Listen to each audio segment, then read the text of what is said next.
এটা আসলে আমাদের ছাদে আর কি। যখন আমি পড়তেছিলাম তখন দেখলাম যে হুট করেই এই ছোট ছোট পাখিগুলো আমার ছাদে আইসা খেলতেছে। তো আমার মনে হয় যে আমি শহরে আসছি 7-8 বছরের মতো, কিন্তু এরপরে আমি অনেক দিন পরে এরকম ছোট পাখিগুলো এত কাছ থেকে দেখতে পারছি আর কি। তো এটা আমার জন্য খুবই ভালো একটা মোমেন্ট ছিল, এই জন্য আমি এটা ক্যাপচার করে রাখছিলাম।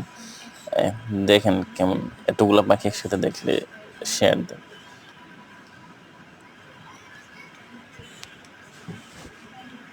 এটা ছাড়াও এরপরে যে এই কাজগুলো দেখতেছেন এগুলা আমি আর আমার আপু মিলাই মূলত এই কাজগুলো করি আর কি। আমরা সবাই একসাথে খুবই পরিশ্রম করি, আর এইগুলাতে মূলত আমাদের একটা খুশির একটা সময় যায় আর কি, যে ছাদে যে নিজেরা নিজেরা কাজ করি, গাছের যত্ন নেই, ফল ফুল আসলে খুবই ভালো লাগে আর কি আমাদের।